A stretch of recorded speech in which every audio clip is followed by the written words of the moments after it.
আর ঠিক বলা লাগবে না। আল্লাহর কোরআন সত্যায়ন করার আপনি কেউ না। কেমন? আমি যদি কোরআন থেকে কিছু বলি, হাদিস থেকে কিছু বলি, এর সত্যায়ন আপনি করা জরুরি না, জায়েজ নাই। আল্লাহর কোরআনের আয়াত থেকে বলবো, বলবো ঠিক কিনা, আপনি বলবেন ঠিক। তো আপনি ঠিক না বললেন, ধরেন আপনি ঠিক বললেন না, তাহলে কি কোরআন ভুল হয়ে যাবে? এইভাবে যতটুকু জিজ্ঞেস করবো ওটুকু বলবেন, তাই ভালো। তবে ইনশাআল্লাহ একবারও ঠিক কিনা জিজ্ঞেস করবো না। আর যদি আপনার এতই অভ্যাস, ওয়াজ শুনতে আসছেন, যদি একটু ঠিক বা ঠিক না জিজ্ঞেস করে যদি আপনার খারাপ লাগে, তো আমি 2-3 বার জিজ্ঞেস করে নিচ্ছি, আপনি বলে নেন, কিন্তু এরপর কিছু বলি না। কেমন? ঠিক কিনা? ঠিক কিনা? ঠিক কিনা? কি হয়েছে বলেছি না? তাহলে আপনার যতটুকু অধিকার ছিল এদেশের ওয়াজের মাঠে, এটা আপনার অধিকার যে আপনাকে জিজ্ঞেস করবে, আপনি সত্যায়ন করবেন। আমি আপনার অধিকারটুকু আপনাকে দিয়ে দিছি, এটা আমার অধিকার যে আপনি আমাকে কথা বলতে নিয়ে আসছেন, আমি বলবো, আপনি শুনবেন। কেমন? তবে ইনশাআল্লাহ আমি এখন পর্যন্ত চেষ্টা করেছি কাউকে বিরক্ত না করার। আমাকে বলছে 1 ঘন্টা কথা বলতে হবে, এই জন্য আমি এসব আউলফুল কথা বলতেছি এখন। আদারওয়াইজ বহুত আগে ওয়াজ শুরু হয়ে যেত। যদি বলতো যে তুমি যতক্ষণ পারো বলো, তাহলে আমি অনেকক্ষণ আগে ওয়াজ শুরু করবো। এই যে আপনাকে এতক্ষণ যা বলছে, চুপ করেন, এই করেন, সেগুলো কিছু বলতাম না। আমার বলছে কথা বলতে, মাইক সামনে আছে, বলবো, আপনি শুনবেন না, আমি কি বলতে পারি? আমার দায়িত্ব আমি পালন করব, আপনার যা ভালো মনে করেন আপনি করবেন। আপনার কর্ম তো আমাকে আঘাত করবে না। আর আমার কোনো নেকির কাজ হয়ে গেলে আপনার কোনো কাজে এটা বাধাগ্রস্ত হবে না ইনশাআল্লাহ। এতটুকু আমি বিশ্বাস করি যে আল্লাহ যা চায় তাকে থামাতে পারবে না। যাই হোক, আজকে ওই গাড়িতে আসতে আসতে কোরআন তেলাওয়াত শুনতেছিলাম আমি আর শেখ মোকাররম বিন মোহসেন মাদানী হাফিজাহুল্লাহ, সূরা মুহাম্মদ। আপনাকে একটু পড়ে শুনে, আপনার ঘরে কোরআনটা আছে? কার কার বাসায় কোরআন আছে?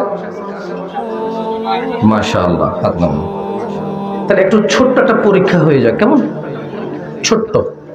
ছোট একটা পরীক্ষা হয়ে যাক। সেটা হচ্ছে, সবার বাসায় কোরআন আছে, সবাই হাত তুলছেন। কারা কারা সহি শুদ্ধভাবে কোরআন পড়তে পারেন? আমি কিন্তু জিজ্ঞেস করব, তাহলে লজ্জা পাবেন। যদি পড়তে না পারেন হাত তুলবেন না, কারণ আমি জিজ্ঞেস করবো যে কোনো একজনকে। যারা যারা সহি শুদ্ধভাবে কোরআন পড়তে পারেন তারা হাত তোলেন।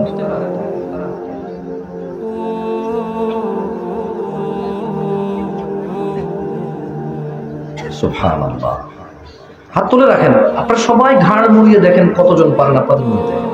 আর তোমরা যারা পারো না, তোমাদের দল বিশাল, রাজনীতিতে দাঁড়াও। যে পারে না, যেদিকে একদিকে ভোট দিবে, যে পারে একদিকে ভোট দিবে, তুমি জিতে যাবে। কি বলবো বুঝে না কেন? তোমরা যারা পড়তে পারো না, দেখো তোমাদের বিশাল তাদাদ, তোমরা পাশ করে যাবে, তোমাদের রাজনীতি দলের এজেন্ডা হবে। যারা কোরআন পড়তে পারো তারা একদিকে, যারা পড়তে পারো তারা একদিকে, তোমরা জিতে যাবে। তোমাদের গণতন্ত্র এটাই, যেদিকে লোক বেশি সেই জিতবে। হাত নামায় ফেলেন। তোমাদের গণতন্ত্র তো এরকমই। চাকরিতে জজের বেতন একরকম, ব্যারিস্টারের বেতন একরকম, হাবিলদারের বেতন একরকম, চৌকিদারের বেতন একরকম। ওখানে সমান অধিকার নাই। মেধার ভিত্তিতে, কর্মের সাইজ অনুযায়ী স্যালারি। কিন্তু সৎ অসৎ, ভালো মন্দ নির্বাচনে বোকা পাগল সবার একরকম মর্যাদা। বুঝো নাই? এই হচ্ছে তোমাদের ইনসাফ। যেদিকে লোক বেশি সেদিকে ঠিক। ভালো আর মন্দ সংখ্যা দিয়ে বিবেচিত হয় না, কোরআনুল কারীম দিয়ে বিবেচিত হয়। কে বেশি, কোন হুজুরের ওয়াজে মানুষ বেশি হয়, জায়গা হয় না, কোন হুজুরের ওয়াজ কত মানুষ বেশি সিএনজি অটোর মধ্যে চালায় রাখে, এতে করে ওই হুজুরের ওয়াজ কোরআন সুন্নাহ ভিত্তিক সাব্যস্ত হবে না, যদি কোরআন ও সুন্নাহ ভিত্তিক সে না করে থাকে। তো তোমরা যারা কোরআন পড়তে পারো না, তোমাদের বলবো কি বলবো? এখানে আসলে আল্লাহ কোরআনে বলছে যে আফালা ইয়াতাদাব্বারুনাল কোরআন, তারা কি কোরআন নিয়ে গভীরভাবে কোরআন সম্বন্ধে চিন্তা করে না? আম আলা কুলুবিন আকফালুহা, নাকি এদের অন্তরে তালা লেগে গেছে? আল্লাহ বলছে তারা কি কোরআন নিয়ে গভীরভাবে চিন্তা করে না? নাকি তাদের অন্তরে তালা লেগে গেছে? এখন আমি বলবো, ইয়া আল্লাহ, আমার ভাই ও বোন তারা তো কোরআন পড়তেই জানে না, গভীর কিভাবে চিন্তা করবে? তার বাপ তো ওর ছেলের কোরআন পড়তে জানতে হবে এটা কখনো ভাবেই নাই। ওর বাপ চিন্তা করেছে, এ যদি কাজ না পারে, কর্ম না পারে, উমুক তুমুক না পারে, বড় হলে খাবে কি, আমারে খাওয়াবে কি? এজন্য একে উমুক তুমুক জানাইছে, যেটা জানলে সে খেতে পারবে, পড়তে পারবে, তার বাপকেও খাওয়াইতে পড়াইতে পারবে। এটা তার বাপের ধারণাটা শিখেছে।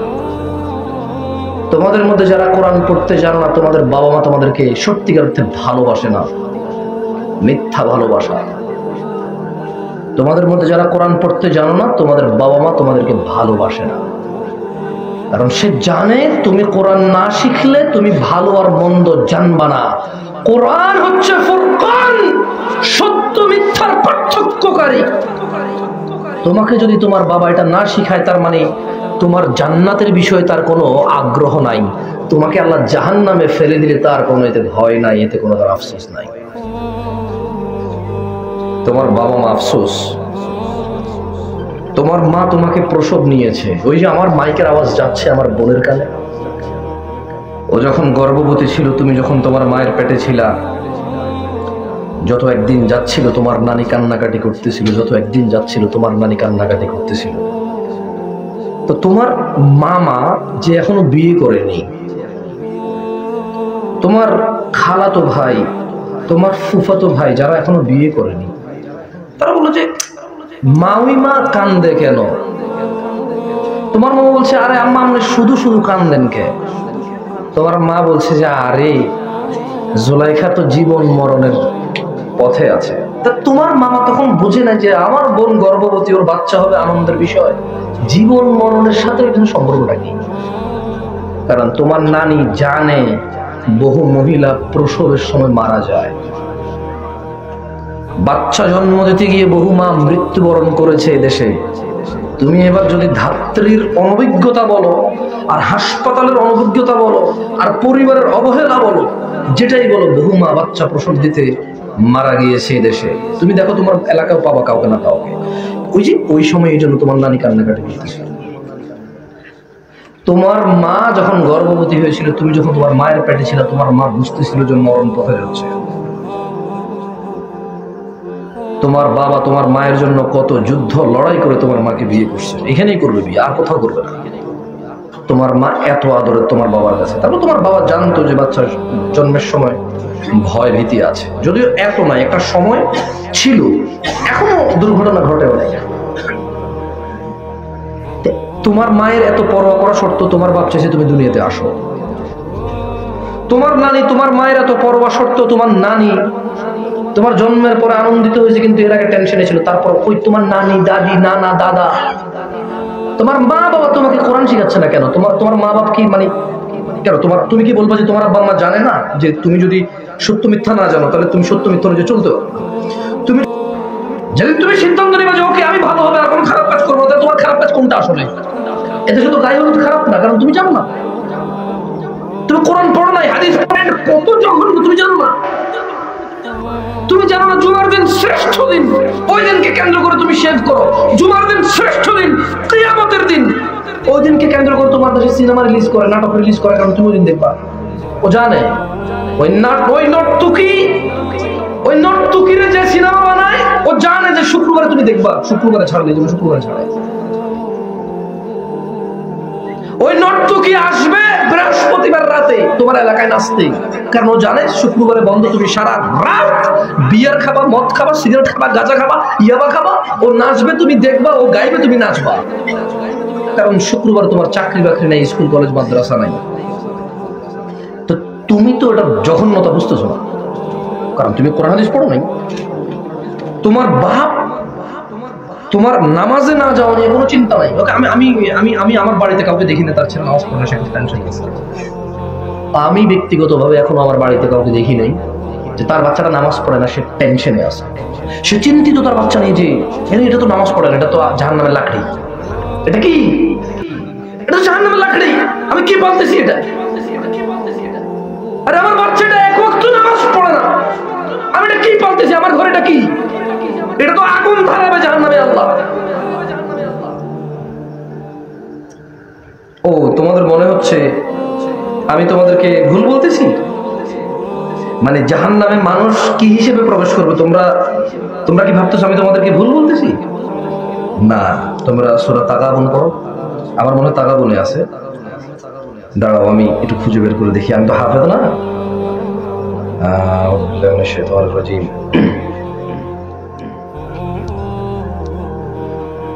ওই যে তোমরা তো কোরআনই পড়তে জানো না, এখানে যারা হাত তুলছো 10-12 জন হাফেজ আছে কি এখানে? হাফেজ ইয়া আইয়ুহাল্লাযীনা আমানু কু আনফুসাকুম ওয়া আহলিকুম নারা, আয়াতটা কে পারে তোমাদের মধ্যে? সূরা হ্যাঁ তাগাবুনের মধ্যে তো, ঠিক না? তাহরিম, সূরা তাহরিমের মধ্যে আছে, সূরা তাহরিমের মধ্যে আছে 7 নম্বরে। যাও, তোমরা ভাবতেছো জামশেদ ভাই কি বলতেছে এগুলো, মানে আমার বাপের বিরুদ্ধে এসে? ও আমি এগুলো বলতেছি তুমি যাতে তোমার বাবার সাথে বেয়াদবি করতে পারো, তাই না? হ্যাঁ, তোমার বাপের সাথে যাতে বেয়াদবি করতে পারো তাই বলতেছি এগুলা? আরে তোমার বাপের সাথে তুমি তো বেয়াদবি করবাই, কারণ সে তোমাকে বাপ কি সেটা তো বুঝে নেই। তোমার বাপ কি কে বলতে পারো? তোমার বাপ কি বলতে পারো? তোমার বাপরে বানাইছে কে? কে তোমাকে বানাইছে? ওকে বাপ ডাকতে হবে। এই সম্পর্ক স্থাপন করছে কে? তোমার মায়ের সাথে যে বিবাহ বন্ধনে আবদ্ধ হবে, যার মানে যে তোমার মায়ের স্বামী হবে, তাকে তুমি বাপ ডাকবা, আব্বা ডাকবা, তার সে মরে গেলে তার জায়গা সম্পদ সবকিছুর মালিক তুমি হবা, এই অধিকার নির্ধারণ করছে কে? তুমি তাহলে তোমার বাপ তোমার কি, তুমি তোমার বাপের কি, এটা বেশি জানবে কে? শিখাবে কে? আল্লাহ কোথায় শিখাইছে? কোরআনে নাকি অন্য কোনো কিছু? তুমি তো এটা পড়তেই পারো, তো তোমার বাপ তো ঠকবে। তুমি তোমার বাপের সাথে বেয়াদবি কেন করবা না বলতে পারো? তুমি তো জানো না তোমার আব্বা কি। প্রথমে তোমার বাপ তোমাকে জাহান্নামের লাকড়ি বানাইছে, তো জাহান্নামের লাকড়ি তো আর এমনি হবে না। এরপরে তুমি বড় হয়ে সত্য মিথ্যা কোরআন হাদিস না জেনে, আল্লাহর পরোয়া না করে বাপের সাথে বেয়াদবি করবা, ওই বাপ আবার তোমাকে বদদুয়া দেবে, তোমার উপরে মনোকষ্ট রেখে মারা যাবে, তুমি জান্নাতে আর প্রবেশ করবে না। ওই মা যে তোমার স্কুলে না গেলে, কলেজে না গেলে, টিউশনে না গেলে, সকালবেলা না বসলে, বিকালবেলা পড়তে না বসলে, বই না খুললে যে টেনশন করতো, তোমার সলাতে, তোমার সিগারেটে, তোমার জুয়াতে, তোমার নেশায়, তোমার গান বাজনায়, তোমার সেইবে, তোমার টাকার নিচে প্যান্ট পরাতে, তোমার মিথ্যাচারিতাতে, তোমার ঘুষ সুদ, তোমার দুর্নীতিতে সে কোনো প্রতিবাদ করে। এরপর তুমি কি করবা? তুমি ওই মায়ের সাথে বেয়াদবি করবা। এরপর আল্লাহ তোমার জান্নাত একবারে পরিপূর্ণভাবে হারাম করে দেবে, কারণ তুমি তোমার মায়ের সাথে বেয়াদবি করেছো, তুমি জান্নাতে প্রবেশ করবা না। তোমার মা বলবে আল্লাহ আমি ওকে পেটে নিছি। তোমার মা তখন বুড়ো হয়ে যাবে, তোমার মায়ের তখন আর বেশি খাওয়া দাওয়ার চিন্তা থাকবে না, একাকিত্ব হয়ে যাবে। তুমি তোমার বউ বাচ্চা নিয়ে ব্যস্ত থাকবা, শ্বশুর বাড়ি, তোমার শালা বিয়ে করবে, সম্বন্ধী বিয়ে করবে, খালতো শালার বিয়ে হবে, মামতো শালার বিয়ে হবে, মামতো শালার মেয়ের বিয়ে হবে, তুমি ছাড়া বিয়ে হবে না। তুমি প্রধান ওখানে মেহমান থাকবা, যেমন আজকে আমি প্রধান মেহমান, তুমি ওখানে প্রধান মেহমান থাকবা, তোমাকে নিয়ে আয়োজন থাকবে। তুমি একটু পয়সা করে উপার্জন করো, সরকারি চাকরি করো, ব্যবসা বাণিজ্য করো, তোমার পয়সা কড়ি আছে, 10,000 টাকা লিখবা, 20,000 টাকা লিখবা কুলায়, তুমি ওখানে গুরুত্বপূর্ণ থাকবা। তুমি তো ওগুলোতে ব্যস্ত থাকবা, তোমার আম্মা একা ঘরে পড়ে থাকবে, তুমি বুঝবা না যে কোনটাকে প্রায়োরিটি দিতে হয় আগে। এরপর তোমার মা বলবে আল্লাহ ওকে আমি পেটে নিছি, ও আমাকে গুরুত্ব না দিই, পুরো পৃথিবীকে গুরুত্ব দিচ্ছি, তুমি ওর উপরে গজব ফালাও। এদেশের মারা গজব দেয় না বাচ্চাদেরকে? আমি বলছি না যে গজব দেওয়া ঠিক, বাট দেয় কি না? তোমার মা গজব দিলে তোমার উপরে পড়বে, তোমার মা যদি তোমাকে গজব দেয় তোমার উপরে পড়বে। যতটুক তুমি অন্যায় করছো বাকিটুকু তোমার মায়ের উপরে যায় পড়বে, গজব তো পড়বে। তো তোমরা কথা বলবা, কথা বলো, আমার কি এসে যায়? তোমরা এখানে শুনলে যদি না মানো এটা আমার কি আসে যায়? তোমরা তো কোরআন হাদিস মানোই না ঠিকভাবে। আল্লাহ বলছে যে গান বাজনা শুনবে, একটা সময় আসবে কিয়ামতের আগে আল্লাহ মানুষের এই গান বাজনা শোনার কারণে আকৃতি বিকৃতি করে শূকর আর বানরের চেহারা করে দেবে আল্লাহ। তুমি কি ভয় পাও এটাকে? তুমি কি ভয় পাও? একটু যদি আমার বানরের মতো চেহারা হয়ে যায়, আল্লাহ আমাদেরকে আশ্রয় দেখি। আল্লাহ তিনি সক্ষম কিনা, তিনি সক্ষম কিনা। মানে কি লজ্জাস্কর বিষয়, কি লজ্জাস্কর বিষয়। তার বাপ, একজন বাপ কত জালেম, তার সন্তানকে সে ছোটবেলায় যা শিখেতো তাই তো শিখতো। সে ছোটবেলায় ইংরেজি শিখে, ইংরেজি শিখে না। চাইনিজ বাচ্চা কোন ভাষায় কথা বলে, জাপানি বাচ্চা কোন ভাষায় কথা বলে, কারণ ছোটবেলা ওকে শিখে না। আমি আসলে আর কি বলবো বুঝতেছি না। আল্লাহ আমাদেরকে বুঝার তৌফিক দান করুক। তোমাদের অনেক বদনাম করে ফেলছি, আমরা ক্ষমা করে দাও। তোমাদের বলতে আসলে আমি আমাকেও বলছি। তবে তোমরা আমার থেকে ভালো, এতে কোনো সন্দেহ নাই। তোমাদের এই বয়সে তোমরা আমার থেকে ভালো, আমি তোমাদের বয়সে যতটুকু ছিলাম। আল্লাহ তোমাদের এই ভালো দিকটা কবুল করুন। আমি জানি না তোমরা আজকে আমাকে দেখতে আসছো, আমাকে শুনতে আসছো, নাকি কোরআন সুন্নাহ শুনতে আসছো, আমি জানি না। তো আমি জানার চেষ্টাও করবো না, আমার একটা কাজ না। তবে তোমাদেরকে এতটুকু বলি, ভাই আমার, কোরআন শিখতে হবে। আল্লাহ নবী সাল্লাল্লাহু আলাইহি ওয়াসাল্লাম বলেছেন যে খায়রুকুম মান তাআল্লামাল কুরআনা ওয়া আল্লামা। তোমাদের মধ্যে যতজন আছো, সব চাইতে, সবার চাইতে ও উত্তম যে কোরআন শিখে এবং শিখায়। আফসোস তোমাদের মধ্যে তোমরা এখানে 95 জন কোরআন শিখোনি। কিভাবে তোমরা উত্তম হবা? কোরআন ফুরকান, সত্য মিথ্যার পার্থক্যকারী। তুমি কিভাবে বিচার করবা যে বউর উপরে জুলুম করে ফেলতেছো? বিচারটা কিভাবে, কোন মানদণ্ডে করবা যে তোমার ভুল হচ্ছে? ফুরকান তো হচ্ছে কোরআন, সত্য মিথ্যার পার্থক্যকারী তো হচ্ছে কোরআন। তুমি তো শিখো নাই, শিখতেছো না, শিখার চেষ্টা করতেছো না। তুমি কিভাবে বুঝবা তুমি ভুল আছে তোমার? তোমরা শিখো না, যেটা মানদণ্ড, যেটা মাপকাঠি, তোমার তো মাপকাঠিটা জানা নাই। আল্লাহ আমাদেরকে বুঝার তৌফিক দান করুন। এই যে দেখছো, ওয়াজ 1 ঘন্টা 2 ঘন্টা করতে বলে আমাকে, এইভাবে কথা বললে 20 মিনিট এমনি চলে গেছে। আর টাইনে না বললে একটু 50 মিনিট লাগতো যদি ভুল বলছি না। টাইনে না বললে 50 মিনিট লাগতো না, একটু কথাই। তোমরা এখানে অনেকে উপস্থিত হয়েছো, আমি কি তোমাদেরকে এমন একটা বিষয় শিখিয়ে দিয়ে যাব যা তোমাদেরকে একদিন না একদিন জান্নাতে প্রবেশ করাবে ইনশাআল্লাহ? আমি কি তোমাদেরকে এমন একটা বিষয় নিয়ে আলোচনা করব যেটা যদি তুমি মেনে চলো, তুমি শাস্তি যাই হোক শেষ করার পর, মানে এটা শেষ হবে, এটা চিরন্তন হবে না, চিরস্থায়ী হবে না, তুমি একদিন না একদিন জান্নাতে ঢুকবাই ঢুকবা।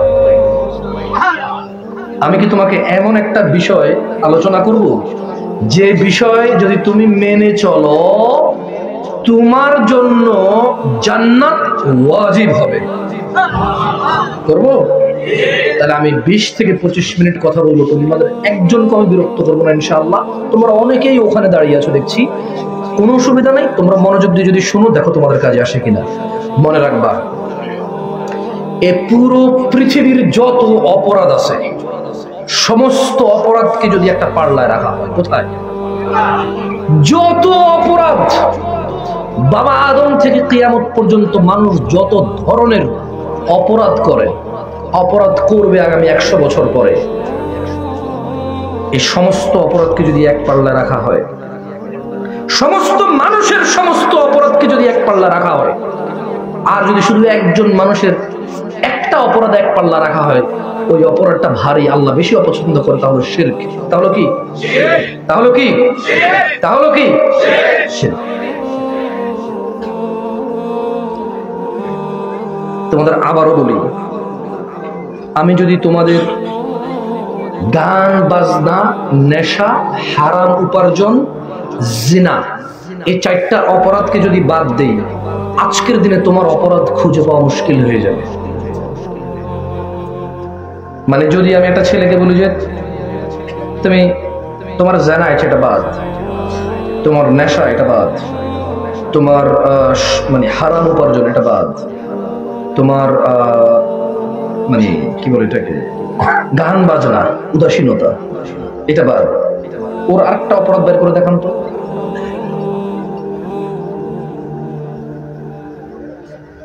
বেনামাজি পৃথিবীর সবচেয়ে বড় অপরাধ। নামাজ ত্যাগ পৃথিবীর সবচেয়ে কি? নামাজ ত্যাগ পৃথিবীর সবচেয়ে কি? এই মাহফিলের প্যান্ডেলে কোন লোকটা এটাকে অপরাধ মনে করে বলতে পারবে? একটা মুরব্বী যদি একটা মেয়ের উন্না ধরে টান দেয়, সমাজ কেউ ভালো চোখে দেখবে? কেন? হ্যাঁ, কারণ আপনি এটাকে অপরাধের মর্যাদায় রাখছেন, মানে অপরাধের দরজায় রাখছেন। কিসের দরজায় রাখছেন? নোংরা মধ্যে রাখছেন। কিসে রাখছেন? এটা আপনি মেনে নিতে পারতেছেন না যে আমি পুরুষ, আমি যুবক, এই সমাজে বসবাস করি, তুই বেটা রাস্তার মধ্যে মেয়ের ওন্না ধরে টান দিবি মানি? ঠিক না? ব্যাপারটা এরকম না? আপনার আত্মমর্যাদা লাগে। কোথায় লাগে? কোথায় লাগে? কিন্তু এই সমাজের সবগুলা মানুষ বেনামাজি হলো, আমার আত্মমর্যাদা লাগে না। That's the problem. মূলত প্রবলেম হচ্ছে এদেশে নামাজ ত্যাগকে কেউ অপরাধ মনে করে না। সাহাবারা বলতেন যে, আল্লাহ নবী সাল্লাল্লাহু আলাইহি ওয়াসাল্লামের সাহাবারা বলতেন যে নামাজ ত্যাগ ছাড়া আমরা কোনো অপরাধকে কুফরি মনে করতাম না। আল্লাহ নবী সাল্লাল্লাহু আলাইহি ওয়াসাল্লাম সাহাবারা কি বলতো? মানে নামাজ যে ছেড়ে দিছে ওই গুনাহটাকে ছাড়া আমরা অন্য কোনো গুনাহকে কুফরি বলতাম না, গুনাহ বলতাম। কি বলতো ওরা? অন্য গুনাহকে কি বলতো? কি বলতো? শুধু নামাজ ছেড়ে দিলে কি বলতো? কি বলতো? আজকে ফজর কয়জন করছো? আজকে তুমি দেখো সংখ্যায় 2% না, তোমরা সংখ্যায় তোমরা 2% না। হাত দেখছি কি আমি ভুল বলছি? সংখ্যায় 2% হবে? এই মাহফিলের যার বাসায় আজকে ভাত খাইছি, হতে পারে তিনিই পড়ে নাই, হতে পারে, আমি জানি না। মানে ওনার কথা আমি বলছি না, আল্লাহ, আমি ওনাকে অপমান করছি না, আল্লাহ সাক্ষী আমি ওনাকে অপমান করছি না। আমি বলছি হতে পারে, মানে উনি পড়লে এরকম অনেক জায়গায় গেছি যারা পড়ে না। এই ওয়াজের সবচেয়ে ভূমিকা যে লোকটা সবচেয়ে বেশি টাকা দিচ্ছে, হতে পারে সেই পড়ে নাই নামাজ। আজকে ঈশাই পড়ে নাই, হতে পারে, হতে পারে। কারণ নামাজ এদেশে অপরাধ মনে করে না। নামাজ ছাড়া এদেশে কি মনে করে না? অপরাধ মনে করে না। ওকে, যাও, আমি আর দিয়ে গেলাম না। আমার ছোট ভাইদের মধ্যে কেউ কি তোমরা মানে নিজের জন্য তো বাঁচলা, কেউ কোনো কথা বলবেন না, কেমন? তোমাদের মধ্যে যারা 20 বছরের কম, আমি আবারও বলি, তোমাদের মধ্যে যাদের বয়স 20 বছরের কম, একটু উঠে দাঁড়াও তো তোমরা। অন্যরা উঠবেন না, শুধু 20 বছরের নিচে যাদের বয়স তারা উঠে দাঁড়াও। আমি তো জানি ওরা আমার ছোট ভাই। দেখছেন ওরা কতজন এখানে? বসো, ঠিক আছে, বসে যাও।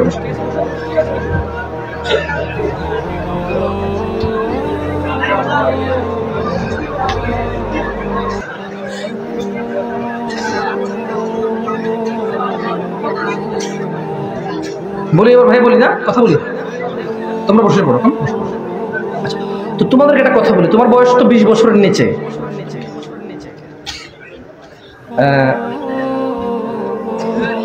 তোমাকে একটা বিষয় বলে দিই, শোনো, এটা তোমার দরকার। তা না হলে তুমি 25 এসে এই প্রশ্ন আমাকে করবা।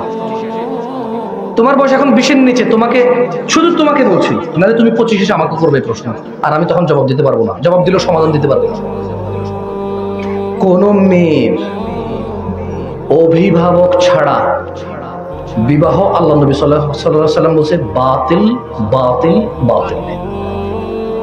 বলো আল্লাহ নবী, বলো, তোমার 20 বছর নিচে যারা, তারা বলো আল্লাহ নবী সাল্লাল্লাহু আলাইহি সাল্লাম বলেছে অভিভাবক ছাড়া বিবাহ পরিত্যাজ্য, পরিত্যাজ্য, পরিত্যাজ্য, বাতিল, বাতিল, বাতিল। সব পালায় যায়, বিয়ে করবো না। আমি হাসতেছি না, কিন্তু আমি সিরিয়াস। পালায় যায়, বিয়ে করবো না। 2 নাম্বার, পালায় যা বিয়ে করার পরে শুধু কনফিউজ থাকবা, দ্বিধাদ্বন্দ্বের মধ্যে থাকবা। বিয়েটা কি হয়েছে? একজনে বলবে যে মেয়ে যদি বালেগা হয় তো ঠিক আছে, বিবাহ হয়ে যাবে। আরেকজনে বলবে যে আল্লাহ নবী সাল্লাল্লাহু আলাইহি ওয়াসাল্লামের হাদিস আছে, মেয়ের বাপ রাজি না থাকলে, উপস্থিত না থাকলে বিয়ে বৈধ নয়। আচ্ছা, যেহেতু করে ফেলছেন, এখানকার সমাজের আলেমরা বলে হয়েছে, তো থাকেন, বাপকে রাজি করান। তুমি একটু কোরআন হাদিস পড়বা, একটু ভালো হওয়ার চেষ্টা করতে গিয়ে এরপর শুধু দ্বিধাদ্বন্দ্বের মধ্যে থাকবা, কি হইছে না হয় নাই, হইছে না হয় নাই। তোমার এই অপরাধের জিম্মেদার কেউ নেবে না। খবরদার এটা করবা না। 2 নাম্বার, তোমরা যারা 25-এর নিচে আছো তোমাদেরকে বলি, কেমন? মেয়ের বাবা রাজি না থাকলে পালাই বিয়ে করলে বিবাহ বৈধ কিনা এটা কখন দরকার হবে, মানে কোন মেয়ে কখন পালাই বিয়ে করে, কোন ছেলে কখন পালাই বিয়ে করে বলতে পারো? যখন তারা জেনার সম্পর্কে লিপ্ত করে। আচ্ছা, তুমি তো কনফিউজড যে পালিয়ে বিয়ে করলে অভিভাবক ছাড়া বিবাহ বৈধ কিনা। তোমার তো খুব চিন্তা বৈধ অবৈধ নেই, ঠিক না? তো তুমি বলো জিনা বৈধ কিনা, বিবাহ ছাড়া প্রেম বৈধ কিনা। তো তাহলে হারাম থেকে তো ভালো কিছু আসবে না, আসবে? আল্লাহ আমাদেরকে বোঝার তৌফিক দান করুন। চলো তোমাদেরকে ওই 20 মিনিট যেটা বলবো সেটা বলে চলে যাই, অনেক রাত হয়ে গেছে। লুকমান তার ছেলেকে বলল, ওয়াইদ ক্বালা লুকমান, লুকমান তার ছেলেকে বলল, আর স্মরণ করুন, আল্লাহ বলছেন যে আর স্মরণ করুন, ওয়াইদ ক্বালা লুকমান লিইবনি, আর স্মরণ করুন যখন লুকমান তার পুত্রকে, ওয়া হুয়া ইয়াইযু, তার পুত্রকে ওয়াজ করতেছিল। দেখছেন বাপ তার ছেলেকে ওয়াজ করে। এদেশের সমাজের কি দুর্ভোগ, বছরে একবার ভিক্ষা করে, সবাই আনন্দ করে, মিছিল মিটিং করে, লাল নীল বেগুনি হলুদ বাতি জ্বালিয়ে পুরো এলাকা মাইকিং করে, ব্যানার করে, পোস্টার করে, কোথাকার কাকে নিয়ে এসে ওয়াজ করে। আর ওদিকে কোরআনে আল্লাহ বলতেছে লোকমান তার ছেলেকে ওয়াজ করতেছে। আমি বুঝাইতে পারিনি মনে হয়, বুঝো? তুমি তো বাবু ইনশাআল্লাহ কিছুদিন পর, সব বুঝো। এমন বাপ হতে হবে যে বাপ তার ছেলেকে ওয়াজ করতে পারে ইনশাআল্লাহ। আর যে বাপ তার ছেলেকে ওয়াজ করতে পারে না, সে শিখা উচিত কিছু যে তার ছেলেকে বলবে। বেঁচে আছে মানে সময় শেষ হয়ে, বেঁচে আছে মানে সময় শেষ হয়ে যায় নাই। তো আল্লাহ বলছে, কে বলছে? দেখছেন, বাপ যদি ছেলেকে ওয়াজ করে, এ কথা কোরআনে আল্লাহ উল্লেখ করছে। সুবহানাল্লাহ। জামশেদ মজুমদার এসে কাউকে ওয়াজ করবে, এগুলো উল্লেখ আছে? বাপের কথা উল্লেখ আছে। তো বললো যে স্মরণ করেন যখন লোকমান তার নিজের ছেলেকে ওয়াজ করতেছে। তো কি ওয়াজ করলো? বাপে এই ওয়াজ করে না যে বাবা তুমি কেন কাজকর্ম করো না, চাকরিটা না, ঘুষের ব্যবস্থা আমি করতেছি, সুদের ব্যবস্থা আমি করতেছি, হ্যাঁ এগুলা বলে? হ্যাঁ এগুলা বলে না। অমুকের মেয়েটাকে বিয়ে করো, একটু কালো হইলে কি হয়েছে, তোমার পছন্দ না হলে কি হয়েছে, ফ্রিজ দিবে, আলমারি দিবে, সোফা দিবে, হুন্ডা দিবে, 10 লাখ টাকা যৌতুক দিবে। ওর মেয়ের ভাই আমেরিকা থেকে তোমার ইউরোপ নিয়ে যাবে, মেয়ের ভাই সৌদি আরব থেকে। সৌদি আরব যুগটা মানে শেষ না, এখন থেকে আরো 15-20 বছর আগেও শুধু বিয়ে হইতো কারণ মেয়ের ভাই একজন সৌদি আরব থেকে বিদেশ নিয়ে যাবে। হ্যাঁ যাই হোক, বাপ তার ছেলেকে এগুলা বুঝাই দেশে, মা তার ছেলেকে এগুলা বুঝাই দেশে। কিন্তু লোকমান হাকিম বুদ্ধিমান মানুষ, আল্লাহ তার ওয়াজ এত পছন্দ করছে। কোরআনুল কারীমে মুহাম্মদ সাল্লাল্লাহু আলাইহি সাল্লামকে আল্লাহ বলতেছে যে মুহাম্মদ স্মরণ করেন যখন লোকমান তার ছেলেকে ওয়াজ করছে। ইয়া বুনাই, লোকমান বলছে ও আমার ছেলে, লা তুশরিক বিল্লাহ, খবরদার আল্লাহর সাথে কাউকে শরীক করবা না। আচ্ছা আমি জোরে কথা বললাম, আমাদের মাইন্ড লাগে, হুজুরে তো জোরে কথা বলে, আস্তে বলে আস্তে আস্তে বলে যাও। আমি চাই না তোমাদের খারাপ যাবে, আমার অভ্যাস। যাই হোক, না বলে বলতেছে জোরে বলতেছে, সুন্দর করে বলে, সুন্দর বলছে। তো লোকমান আলাইহিস সালাম তার ছেলেকে বললো যে হে আমার ছেলে, লা তুশরিক বিল্লাহ, খবরদার তুমি আল্লাহর সাথে শরীক করবা না। কেন? লোকমান তার ছেলেকে বলছে যে ইন্না শিরকা, নিশ্চয় শিরিক, লা যুলমুন আযীম, নিশ্চয় শিরিক বড় জুলুম। শিরিক কি? বড় জুলুম। আফসোস এদেশের হুজুর, মসজিদের, মাদ্রাসার মুহতামিম বাপও তার ছেলেকে শিরিক ওয়াজ করে না, জানেন? আমি নিশ্চিত কিভাবে আপনি বলতে চান আমাকে এটা? শরম পায়, বাপের ছেলে কথা বলতে শরম পায়। কি ভুল বলছি? বহু বাপ আছেন লজ্জা পায় তার ছেলের সাথে কথা বলতে।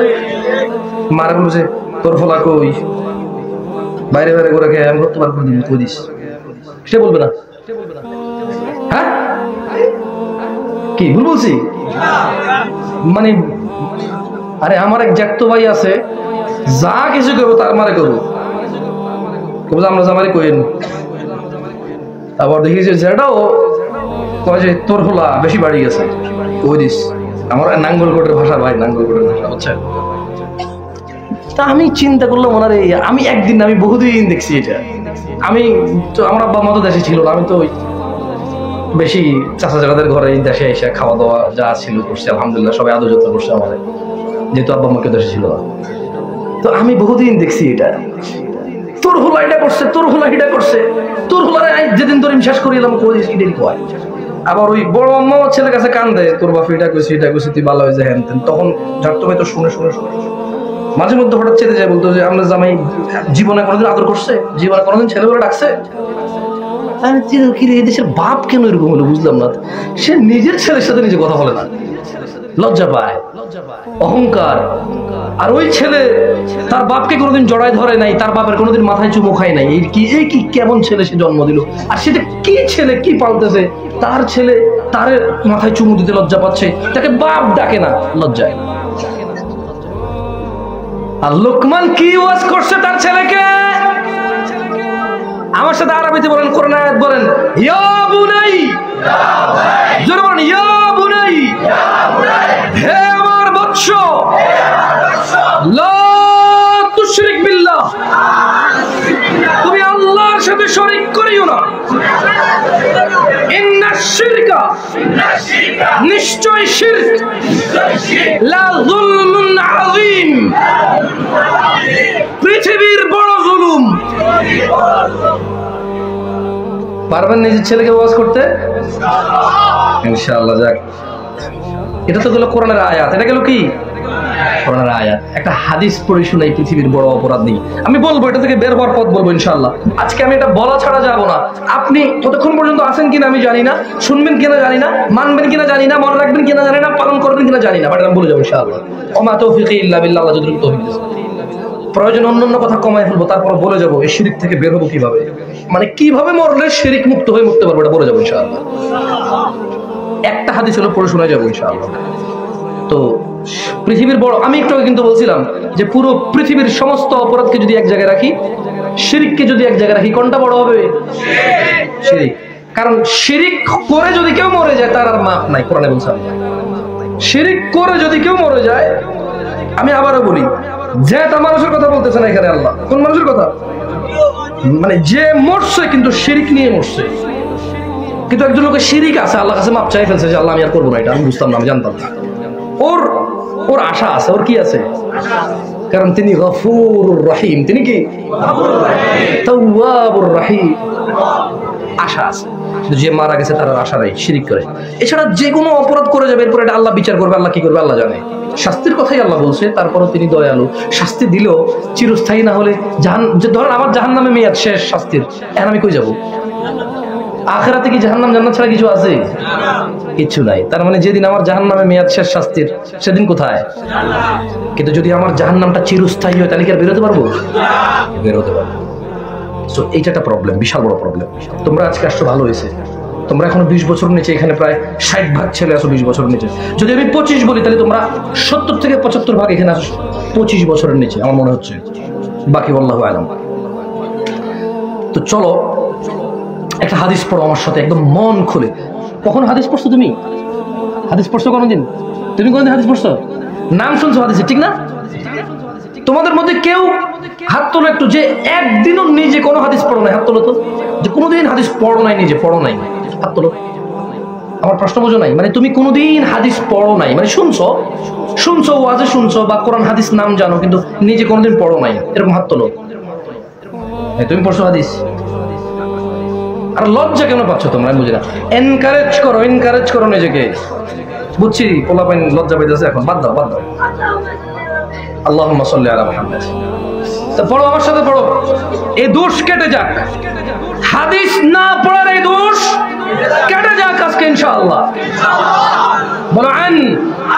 জোর জোরে বক্তব্যের মতো আন আবি বকরাতা قال رضي الله عنه আবু বকর রাদিয়াল্লাহু আনহু থেকে বর্ণিত তিনি বলেন আল্লাহর নবী সাল্লাল্লাহু আলাইহি ওয়াসাল্লাম বলেছেন আলা উনাব্বিয়ুকুম বিআকবারিল কাবাইর আমি কি তোমাদের সবচাইতে বড় গুনাহ সম্পর্কে জানিয়ে দেব না? সালাসান তিনি তিনবার বললেন এ কথা। কি দুর্বল হয়ে গেছে? বলো বলো, দেখো মুখস্থ হয়ে যাবে ইনশাআল্লাহ। তাহলে আমি কি তোমাদের সবচাইতে বড় গুনাহ সম্পর্কে জানিয়ে দিব না? এই কথা আল্লাহ নবী কয়বার বললেন? ক্বালু বালা ইয়া রাসূলুল্লাহ। সাহাবারা সবাই বললেন জি আল্লাহর রাসূল সাল্লাল্লাহু আলাইহি ওয়াসাল্লাম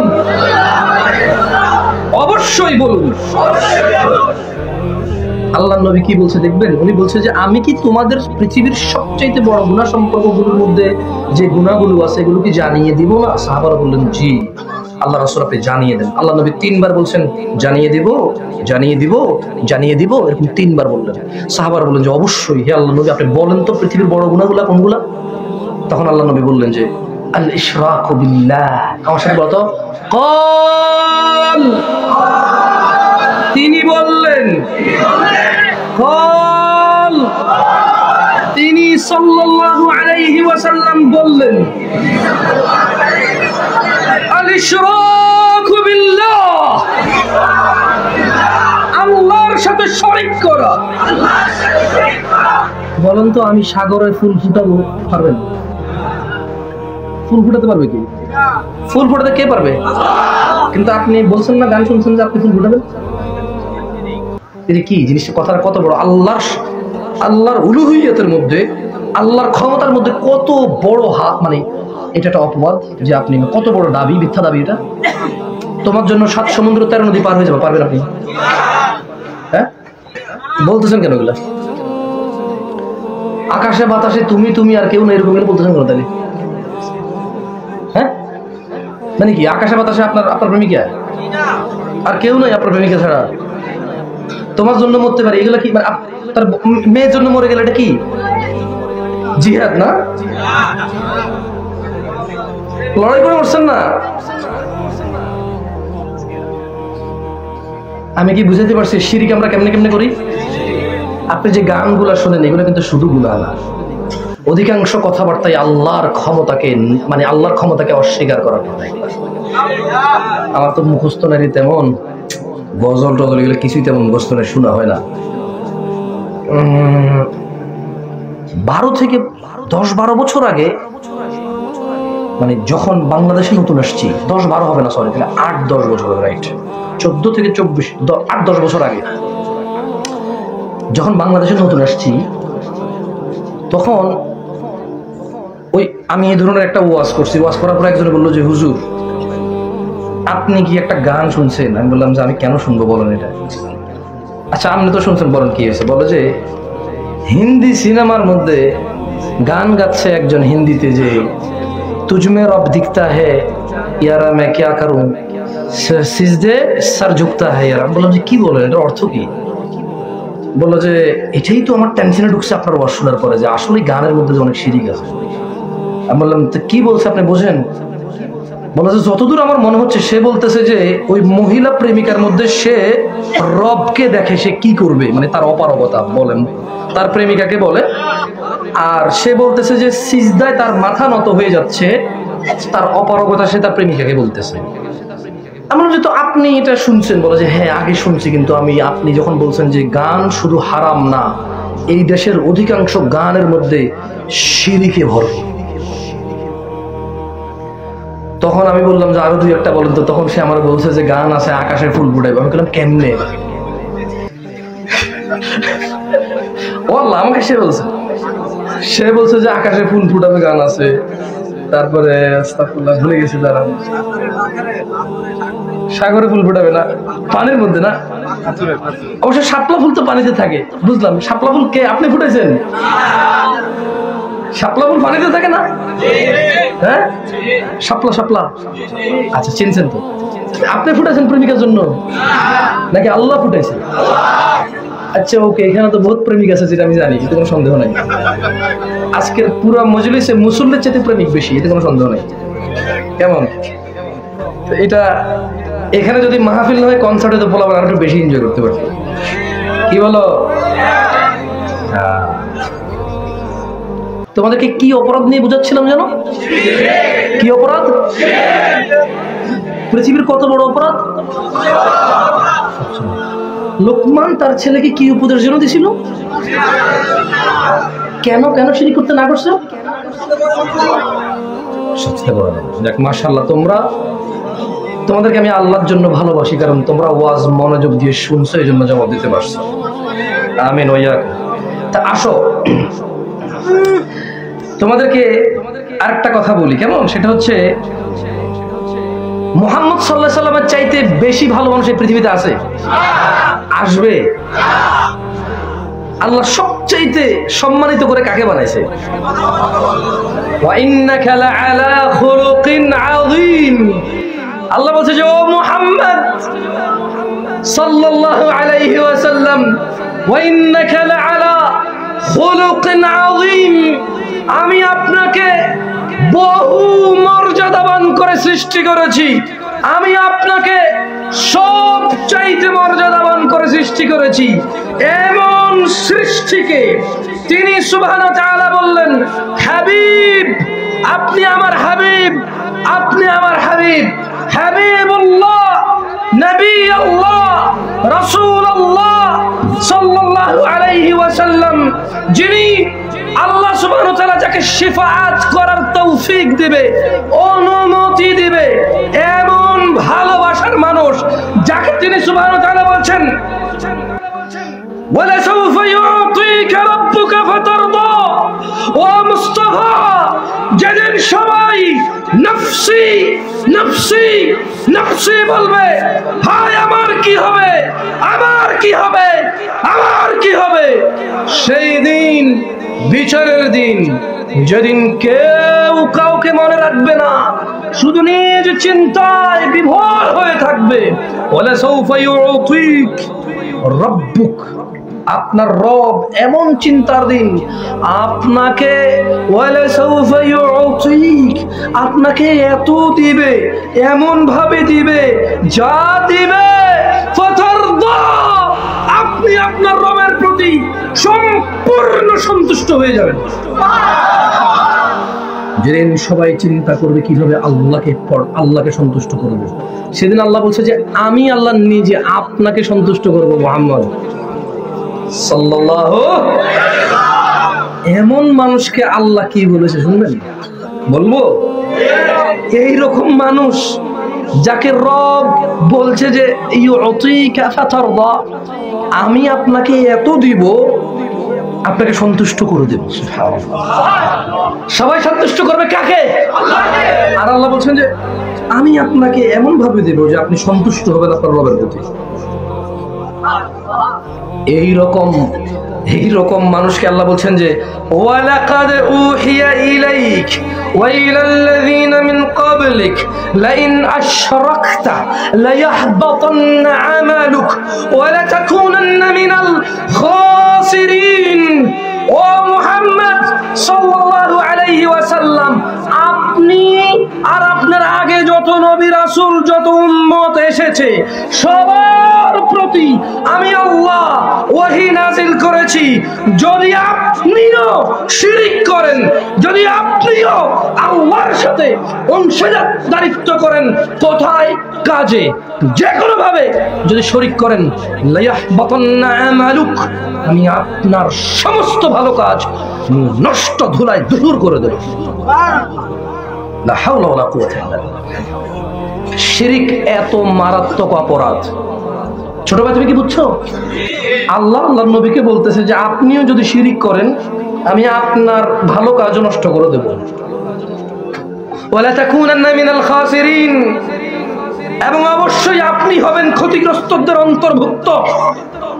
আমি আপনাকে যতই ভালোবাসি, আমি আপনাকে যত কিছু বলেছি, এত কিছু শোনার পর বলার পরও যদি আপনি শিরিক করেন আপনি ক্ষতিগ্রস্ত হবেন, আমি মাফ করব না শিরিক।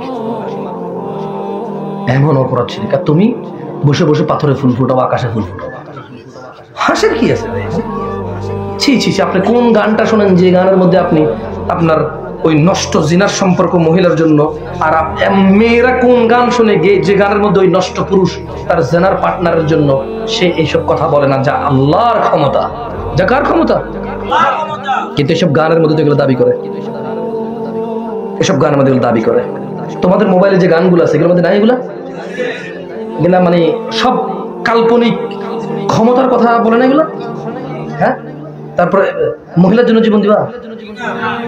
হ্যাঁ, ওকে, তুমি মহিলা একটারে নিয়ে প্রেম করে বুংবাং ভালো ভাইগা মাইগা দুনিয়ার সাথে ঝগড়া ঝাঁটি ফিতনা ফাসাদ করে, মানে মেয়ের বাপ মা সব একাকার করে, ছেলের বাপ মা সব একাকার করে যে পালাই গেলা, তো মেয়েটা মারা যেতে পারে না অসুস্থ হয়ে, ছেলেটা মারা যেতে পারে না অসুস্থ হয়ে, এবার কেমনে ফেরাবি?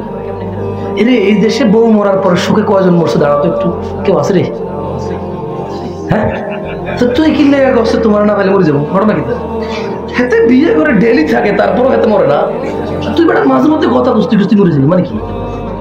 হ্যাঁ, চিটারি বাট পরে দুনিয়ার সব এগুলো নাকি আমি ভুল কিছু বলছি নাকি?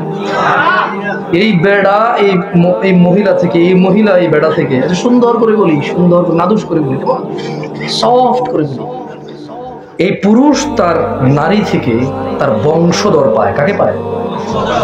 ওয়ারিস পায়। কাকে পায়? তার পরিবার, ধন সম্পদ সব কিছু রক্ষা করে এই নারী, ঠিক না? তারপরে এ মারা গেলে এ কষ্ট পায় কিন্তু মরে যায়, এই আত্মহত্যা করতে যায়। তুই কি এগুলা করছ? তুই তোর কি, তুই কি দেখছিস মেয়েরা কি মানে কি ভালো মন্দ কি পাইছিস? রাঁধতে পারে ভালো, তোর বাপ মাকে সেবা যত্ন করবে, সালাত আদায় করবে, ও তো জেনাকারী, তুই তো বদকারী বিয়ে করছিস, তুই তো জেনে শুনে বদকারী বিয়ে করছিস। এরপরে বলবো যে হুজুর ওর মোবাইল সবসময় ব্যস্ত পাই, এখন আমি কি করবো? আমি কি তালাক দেবো ওকে? তো আমি বললাম যে তালাক কেন দিবা? বলছে যে না, এখন আমি তো খুব সামাজিক ভাবে হেনস্থা হয়ে যাবো। বললাম কেন, কি প্রবলেম তোমার? বলে যে হুজুর আমার বাপ মা কেউ রাজি ছিল না, আমি জোর করে একবার সবাইকে রাজি করে বিয়ে করছি, এখন হুজুর ওর খালি মোবাইল ব্যস্ত, আমি ওকে বলছি ফেসবুক আইডি দাও, দেয় না। তো বললাম তুমি ওর ফেসবুক আইডি চাচ্ছ কেন? বলে যে হুজুর আমার সন্দেহ হচ্ছে কারোর সাথে কথা বলতেছে। আমি বললাম তুমিও তো কেউ ছিলা বিয়ের আগে, তোমার সাথে কথা বললে অপরাধ হলে এখন কারোর সাথে কথা বললে অপরাধ কোন যুক্তিতে হবে? ও তো একই কাজ করতেছে। মহিলার কাজ কয়টা? একটা না? তোমাকে বিয়ে না করে তোমার সাথে কথা বলেছে, তুমি বলেছো প্রেমিকা, এখন ও যার সাথে কথা বলে ও বলছে প্রেমিকা। তোমার বউ হলে কি হয়েছে? কারণ কারো তো প্রেমিকা, সো শি ইজ রাইট। সে জান্নাত থেকে আসা জিনিস করতেছে, এদেশে প্রেম করতে থেকে আসে, জান্নাত থেকে আসে। আমি শুনছি পোলাপাইন গান গায়, কখন শুনছি জানেন? এই যে মাঝে মধ্যে একটু ধরেন কোথাও ওয়াজে গেলাম, সাগর পাড়টারে এক এক জায়গায় থাকে না, পোলাপাইনে বাদাম খায়, হেডফোন কানে দিয়ে 4-5 জনে মিলে একসাথে গান গায়, সাগর জোর জান্নাত থেকে প্রেম আসে। আমি বললাম যে কি বলে এগুলা? যাই হোক, আমি তোমাদেরকে সবগুলো শিরিক শিখাই দিয়ে যেতে পারবো না আজকে, তবে একটা শিরিক আমি তোমাদেরকে শিখাই দিয়ে যাবো ইনশাআল্লাহ, তোমরা ওটা থেকে বাঁচিও। কেমন? এর আগে কেন বাঁচবে এটা বলে দিই। সূরা নিসা, সূরা আয়াত নাম্বার 48, আয়াত নাম্বার আল্লাহ বলছেন ইন্নাল্লাহ। এগুলা আমি আবারও বলি, অপরাধী 2 প্রকার। অপরাধী কয় প্রকার? অপরাধী কয় প্রকার? 2 প্রকার। আমার বছর সময় প্রায় শেষ। অপরাধী কয় প্রকার? 1 মৃত অপরাধী, 1 আরেক হচ্ছে জীবিত অপরাধী। কয় প্রকার অপরাধী হলো? 2 প্রকার। এর মধ্যে যে জীবিত অপরাধী, সে তার সমস্ত গুনাহকে নেকিতে পরিবর্তন করতে পারবে। মানে যাকে আল্লাহ হায়াত দিয়েছে, যে বেঁচে আছে, এটা তার জন্য আল্লাহর পক্ষ থেকে এমন নিয়ামত, এটা সে জানে না। মানে তুমি বুঝতেছো না যে তোমার এই বেঁচে থাকা কত বড় নিয়ামত। দরিদ্র হও, ফকির হও, মিসকিন হও, লাঞ্ছিত হও, অবহেলিত হও, কিন্তু বেঁচে আসো, এটা কত বড় নিয়ামত। তোমার জীবনের সমস্ত গুনাহকে, ইভেন শিরকের মতো গুনাহকেও তুমি নেকিতে পরিবর্তন করতে পারবে। আর মরে গেলে একটা গুনাহকেও, নেকি তো দূরের কথা, নড়াইতে পারবো না বিচারের দিন পর্যন্ত। কোন দিন পর্যন্ত? ডিসিশন নিবে কে? কিন্তু বেঁচে আসো, সমস্ত গুনাহকে নেকি বানাই ফেলতে পারবে।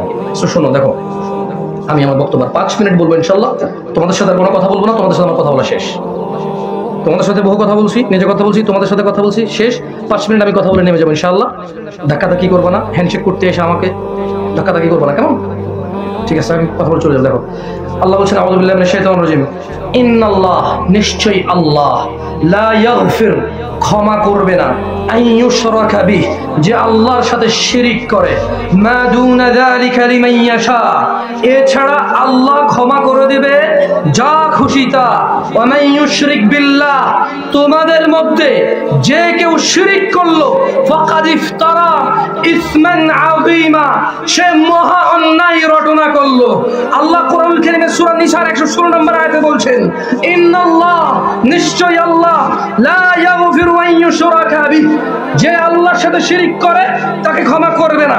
ওয়া ইয়াগফিরু মা দুনা যালিকা লিমান ইয়াশা, শিরিক ব্যতীত যা খুশি অপরাধ ক্ষমা করে দিতে পারে আল্লাহ, আল্লাহর ইচ্ছা এটা। ওয়া মান ইউশরিক বিল্লাহ, আর যে আল্লাহর সাথে শরীক করে, ফাকাদ দাল্লা দালালান বাঈদা, সে সব চাইতে বেশি পথভ্রষ্ট হয়ে থাকে। ভাইরা আমার, ইন্নাহু মান ইউশরিক বিল্লাহ, সূরা মাইদায় আল্লাহ বলছেন, ইন্নাহু, নিশ্চয়ই কেউ, মান ইউশরিক বিল্লাহ, আল্লাহর সাথে শিরিক করলে, ফাকাদ হারামাল্লাহু আলাইহিল জান্নাহ, মুশরিকের জন্য আল্লাহ জান্নাতকে হারাম, জান্নাতকে নিষিদ্ধ করেন। ওয়া মাওয়াহুন নার, তার থাকার জায়গা হবে জাহান্নাম। ওয়া মা লিয-যালিমিনা মিন আনসার, জালেম মুশরিকের জন্য কোনো সাহায্যকারী পাওয়া যাবে না। ইন্নাল্লাযীনা কাফারু মিন আহলিল কিতাব ওয়াল মুশরিকিন ফি নারি জাহান্নাম খালিদিনা ফিহা উলাইকা হুম শাররুল বারিয়া, নিশ্চয়ই কিতাবাদীদের মধ্যে যারা কুফরি করেছে এবং যারা মুশরিক হয়েছে, জাহান্নামের আগুনে তারা থাকবে চিরস্থায়ীভাবে। এবং আল্লাহ যত কিছু সৃষ্টি করেছে, মুশরিক সবচাইতে ঘৃণিত, নিকৃষ্ট, বর্বর, বন্য। আল্লাহ যত কিছু সৃষ্টি করেছে, মুশরিক, উলাইকা হুম শাররুল বারিয়া, আল্লাহ যত সৃষ্টি করেছে, মুশরিক হচ্ছে সবচাইতে অধম। সবচাইতে অধম হচ্ছে মুশরিক। মুশরিকের চাইতে অধম এই পৃথিবীতে আর কেউ নাই, আর কেউ নাই। ভাইরা আমার, যা হয়ে গেছে হয়ে গেছে। তোমাদেরকে আমি যদি একটা কথা বলি, গান, সিনেমা, জানাবে বিচার, প্রেম ভালোবাসা, নেশা, বাবা মায়ের সাথে অন্যায়, কোরআন না শিখা বড় অন্যায়, সালাত ত্যাগ করা কুফরি, সালাত ত্যাগ করা শিরকি, যা হয়ে গেছে আজকের উপস্থিত তোমরা যারা আছো হয়ে গেছে। আমি তোমাদেরকে সূরা ফুরকানের 71 নম্বর আয়াত পড়ে শোনাই। সূরা ফুরকানে আল্লাহ বলছেন যে, ইল্লা মান তাব, বেঁচে থাকা আল্লাহর জন্য বড়, আল্লাহর পক্ষ থেকে বড় একটা নিয়ামত। আমার সাথে বলো তো, বেঁচে থাকাই বিলাসিতা। যে লোক বেঁচে আছে সে যদি অন্য কোনো কমপ্লেন করে, সে বোকা। তার এই জীবনটা কত মূল্যবান সে বোঝে না। সূরা ফুরকান পড়লে তুমি বুঝে যাবে তোমার জীবন কত মূল্যবান। মৃত ব্যক্তি কি ক্ষমা চাইতে পারে? দেখো জীবিতরা, তোমরা দেখো, তোমাদের রব তোমাদের বলছে, ইল্লা মান তাব, যে তওবা করে ফিরে আসে, ইল্লা মান তাবা ওয়া আমিলা সালিহা ফাইন্নাহু ইয়াতুবু ইলাল্লাহি মাতাবা, আর যে তওবা করে ও সৎকর্ম করে সে তো সম্পূর্ণরূপে আল্লাহ বিমুখী হয়ে যায়। এর আগে আল্লাহ বলছেন, ইল্লা মান তাব, যে ব্যক্তি তওবা করে আল্লাহর কাছে ফিরে আসে, ওয়া আমানা, ঈমান আনে, ওয়া আমিলা আমালান সালিহা, এবং ভালো কাজ করে, ফাউলাইকা ইউবাদদিলুল্লাহু সাইয়্যাতিহিম হাসানাত, আল্লাহ তার সমস্ত গুনাহকে নেকিতে পরিবর্তন করে দেবে। তোমার জানা ব্যভিচার যত অপরাধ আছে গান বাজনা, যদি এগুলো আর না করো, ক্ষমা চাও, এগুলো আল্লাহ কি করে দেবে? ক্ষমা করে দেবে। এগুলো আল্লাহ কি করবে? নেকিতে পরিবর্তন করবে। কি করবে? নেকিতে পরিবর্তন করে দিবে। চলো আজকের দিনের শেষ হাদিসটা আমার সাথে পড়ে আমরা আজকের এই বক্তব্য এখানে শেষ করবো ইনশাআল্লাহ। আমার সাথে পড়বা? জোরে জোরে পড়বা? তাহলে 2টা হাদিস বা 3টা হাদিস পড়াবো, ওকে? এগুলোর পরে শেষ ইনশাআল্লাহ। ওকে, আমার সাথে পড়ো। বলো আন। তোমার শরীরে যতটুকু আওয়াজ আছে পড়ো। আমার তো মন যাচ্ছে মাইক ছাড়া পড়তে, তাহলে তোমরা আমার সাথে পড়তে পারো না? মহিলারা শুনছে না বাইরে? ঠিক আছে, বলো আন সাঈদ ইবনে আল মুসাইয়িব রাদিয়াল্লাহু আনহু আন্না রাসূলুল্লাহ সাল্লাল্লাহু আলাইহি ওয়াসাল্লাম قال بيننا وبين المنافقين। এই হাদিসটা জরুরি, সবাই পড়ুন তো একসাথে, একদম কেউ বাদ দিন না। বলেন সাঈদ ইবনে মুসাইয়িব থেকে বর্ণিত এই সাহাবী বলেন, আল্লাহর নবী বলেছে সাল্লাল্লাহু আলাইহি সাল্লাম, বাইনানা ওয়া বাইনাল মুনাফিকিন, আমাদের এবং মুনাফিকদের, সবাই পড়েন, সবাই পড়েন, আমাদের এবং মুনাফিকদের শুহুদুল ইশা ওয়াস সুবহ, পার্থক্য হচ্ছে ফজর ও ইশার নামাজে উপস্থিত হওয়া। কিছু বুঝতে পারছো? যারা ফজর আর ইশা উপস্থিত হন, আল্লাহর নবী কি বলছে দেখে? না না, সবাই একসাথে বলবো, হাদিস একসাথে করছে। আমি জিজ্ঞেস করবো আবার, আমি আবার পড়াই, আমি আবার বলি, এরপর প্রশ্ন করবো, জবাব দিবা সবাই একসাথে। দেখো তোমার কাজে আসে কিনা। মানে ওয়াজ তো হচ্ছে, লাভ হচ্ছে না তেমন বেশি, খুব বেশি ফলপ্রসূ হচ্ছে না। তো দেখো ওয়াজ যে আঙ্গিকে হচ্ছে, এটা থেকে একটু বের হয়ে একটু ভিন্নভাবে আমরা একটু কথা বলি, কেমন?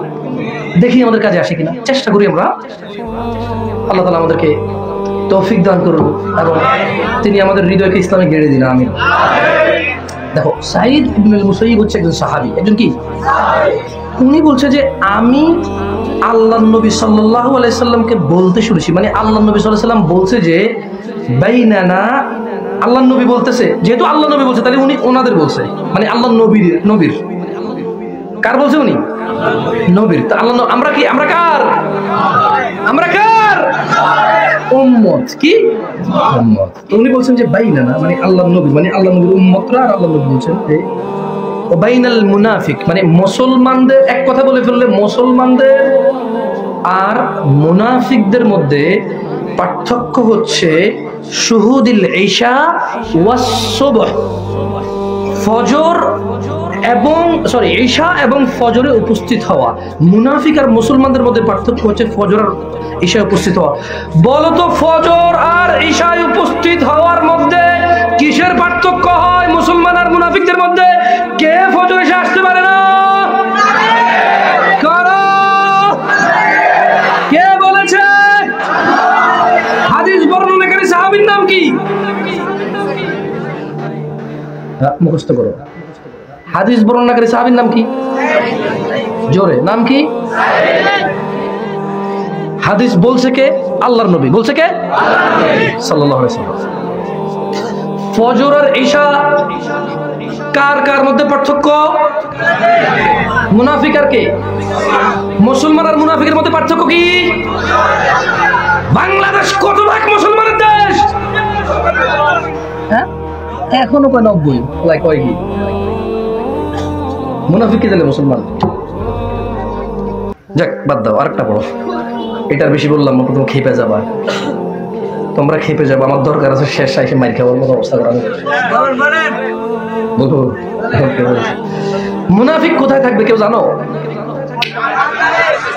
কোথায়? টাকা দিয়ে তোমার আছেন সিরি না? সিরি।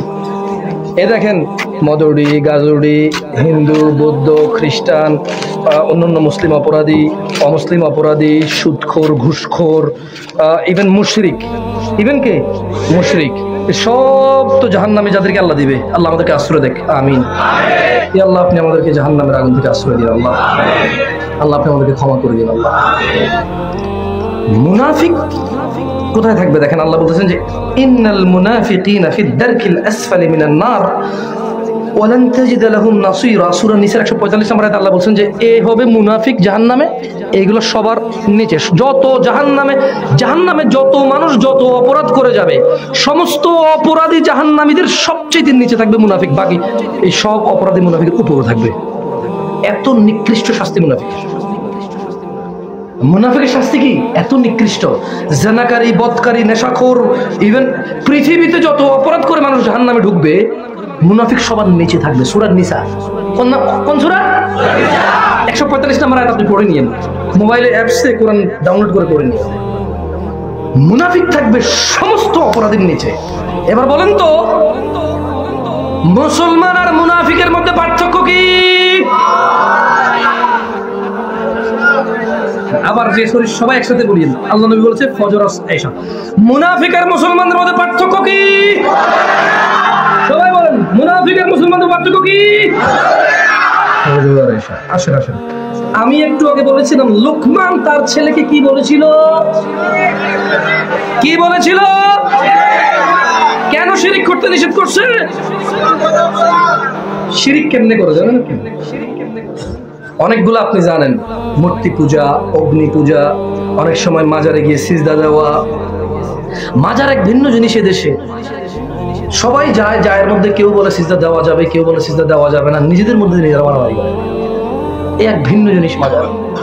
কেউ সোজা হেঁটে যায়, কেউ বাঁকা হয়ে বের হয়, আবার কেউ সোজা হেঁটে গিয়ে বাঁকা হয়ে বের হয়, আবার কেউ সামনে দিয়ে হেঁটে গিয়ে পিছিয়ে আস্তে আস্তে বের হয়। এক ভিন্ন জিনিস মাজার। কেউ মাজার পর্যন্ত এসে রিক্সা থামায়, রিক্সা থেকে নেমে যায়, সাইকেল থেকে নেমে যায়, আবার কোনো মাজার সামনে দিয়ে চলে যায়। এক ভিন্ন জিনিস মাজার।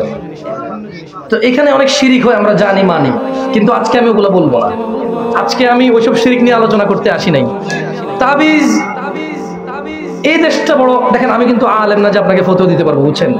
আমি আলেম না, মুফতি না, তাই তাবিজ দেওয়া শিরক। আবার কে বলছে যে কেন শিরক কেন হবে? উনি তো তাবিজে ঠিক করবে বলে না। এই কোরআনের আয়াতের রাসূল আল্লাহ ঠিক করবে বলে শিরক কেন হবে? তর্ক আছে কিনা?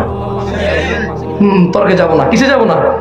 এত বড় প্রবলেমের সলিউশন জামশেদ মজুমদার করতে পারবে, এইটা সম্ভব আমি মনে করি। আসেন ভিন্ন একটা কথা বলি, কোরআন নিয়ে কি টয়লেটে যাওয়া যায়? কোরআন হাতে রেখে কি স্ত্রী সহবাস করা যায়? যতজনের কোমরে তাবিজ আছে, এখানে তাবিজ আছে, টয়লেটে ঢোকে না? টয়লেটের ভিতরে কোরআন নাই? মহিলার ঋতু হচ্ছে, মহিলার গায়ে কোমরে যে তাবিজ, ওখানে কোরআন আছে না? কোরআনের এত মর্যাদা করছেন কেন? শিরিক আপনাকে বুঝাইতে পারলাম না, বিদআত আপনাকে বুঝাইতে পারলাম না, এটাও কি বুঝাইতে পারলাম না? এখন বলবে যে পিতলের ভিতরে মন দিয়ে লাগানো অসুবিধা নাই। তো পিতলের ভিতরে মন দিয়ে লাগাইলে যদি এটার অপমান না হয়, তাহলে এটার উপকার হবে না। যে জিনিস পিতলের ভিতরে ঢুকে গেলে আর এটার অপমান হয় না, অপমান করলে তাহলে এটার উপকার বাইরে দিবে। যদি তাবিজ পিতলের ভিতরে ঢুকে মন দিয়ে ঝালাই করার পরে উপকার বের করে, উপকার আসতে থাকে ওটার জন্য, তাহলে এটার ভিতরে অপমান ঢুকবে। বুঝাতে পারি নাই? হ্যাঁ, আপনি রাগ করিয়েন না, আমি হয়তো আমার উদাহরণ অত সুন্দর করে দিতে পারি। আপনি মাদ্রাসায় পড়েন, আপনি হয়তো চরমনায়, আটশোশি, ফুরফুরা, মাইজ ভান্ডার, আপনি হয়তো সুফি, চিশতি, সাবেরি, তরিকত, হাকিকত, মারিফত, আপনি হয়তো আমাকে পছন্দ করেন না, না পছন্দ করার অনেকগুলো কারণ আছে, একটা না অনেকগুলো, আমি মানি। কিন্তু আপনি বলেন কোরআন নিয়ে কি টয়লেটে যাওয়া, কোরআন নিয়ে কি স্ত্রী সহবাস করা, এই ছেলের অজু নাই, এই ছেলের অজু নাই, সারাদিন কোরআন এখানে ঝুলে আছে ওর। আচ্ছা বলেন, কোরআন দিয়ে যদি এভাবে শিফা নেয়, তাহলে কোরআন পড়ার দরকার আছে কি? যদি এটা কেউ একজনে লিখে, আপনি তো বলতেছেন লিখে দিচ্ছি হুজুর, এখন তো যুগ উন্নত, চাইলে তো সে নিজেই প্রিন্ট করে বের করে ফেলতে পারবে। হুজুর তো লিখতেছে, ঠিক না? তো ও যদি কম্পিউটার থেকে প্রিন্ট করে নিজে যদি পেঁচায় ঢুকায় ফেলে, এখন পার্থক্য আছে? শিফা যেহেতু কোরআন দেবে না, শিফা যেহেতু হুজুরে দিচ্ছে না, যে আপনি বলছেন শিরিক না, শিফা যেহেতু কোরআন দিচ্ছে না, শিফা যেহেতু হুজুরে দিচ্ছে না, শিফা যেহেতু আল্লাহ দিচ্ছে এটা রাখার কারণে, তাহলে ও প্রিন্ট করে বের করুক আর কোনো হুজুরে লিখে দিক, একই তো কথা, কথা এক না? তা আপনি বলেন, আপনি আরো যুক্তি দাঁড় করাবেন আমি জানি না ভাই। এই যে আমি এরকম একটা অনেক 2021 সালে একটা খুতবা দিয়েছিলাম এরকম, পরে কমেন্টসে দেখলাম যে কেউ বলতেছে আরে জাহেল জামশেদ তুই হলি বোকা, এটা জাহেল মনে হয় বলছে, আপনার সমস্যা কি? তো বলছে যে এটা তো মোমে ঢাকা থাকে, পিতলের ভিতরে থাকে, জাহেল টয়লেটে গেলে এটা অপমান কেন হবে, এটা তো কভার থাকে কভার। আমি তখন চিন্তা করলাম আচ্ছা এটা কভারের ভিতরে থাকলে অপমান হয় না, কিন্তু কভারের ভিতরে থাকে উপকার দেখেন নাই। মানে আমি চাকরিতে যাব বেতন পাবো, চাকরিতে সরি আমি ডিউটি না করলে বেতন কাটবে, বা ডিউটিতে গেলে বেতন দিবে, না গেলে কাটবে না। আমি ডিউটিতে গেলে বেতন দিবে, বেতন না গেলে কাটবে না। কিন্তু কোরআনের ক্ষেত্রে ভিন্ন ভিন্ন যুক্তি দিই আমরা। কার কার হাতে আছে এগুলা, কোমরে আছে, ওটা তো হাত একটু ভয় পাও আর কি, তুমি হালকা লাভ দিয়ে ওঠো, তোমার আম্মা দিছে তোমার, খালাস খালাস খালাস খালাস খালাস, ওকে ওকে খালাস। আচ্ছা আমি এই কথাটা কেন আসছি, ওই যে ভিন্ন একটা কথা দেখি যে আমি এগুলো নিয়ে কথা বলতে আসিনি, কেমন? চলো, পৃথিবীর সবচেয়ে বড় অপরাধ কি?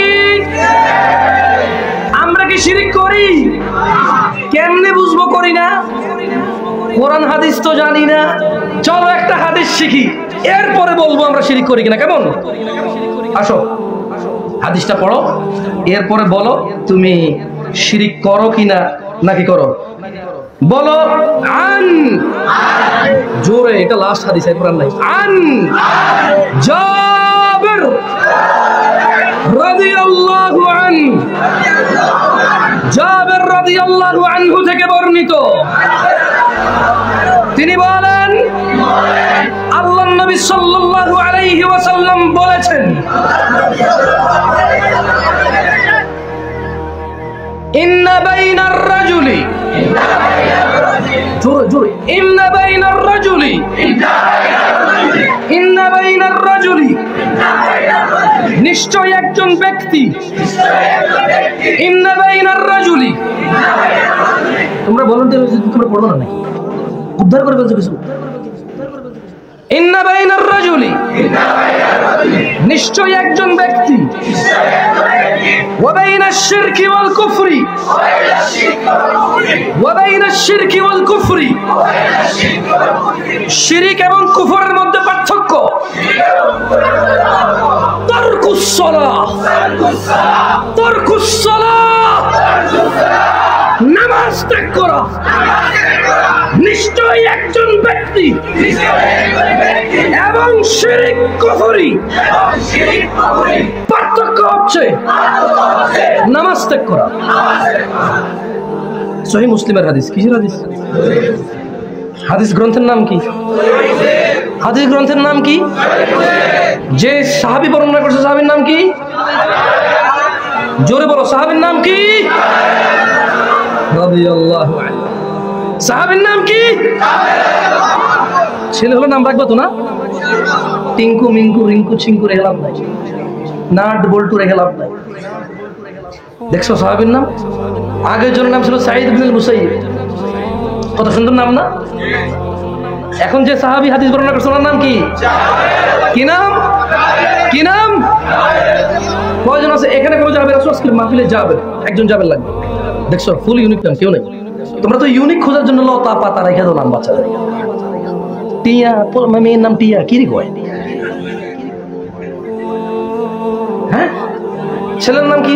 আলো। আরে নাই, আচ্ছা। তারপরে আপেল মাহমুদ, রাইট।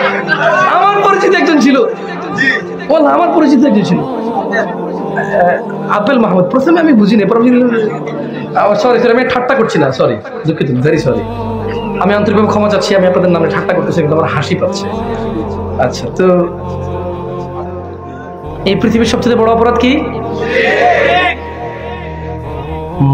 শিরিক আর কুফরের মধ্যে পার্থক্য কি? পরিপূর্ণ বলো। তারকুস সালাহ, তারকুস সালাহ, নামাজ ত্যাগ করা। তাহলে যে ব্যক্তি নামাজ ত্যাগ করে পরিপূর্ণভাবে, সে কাফের মুশরিক। এইবার বলো, তোমাদের মধ্যে যারা আছো, বাংলাদেশ কত ভাগ মুসলমানের দেশ? বলবা জানি না।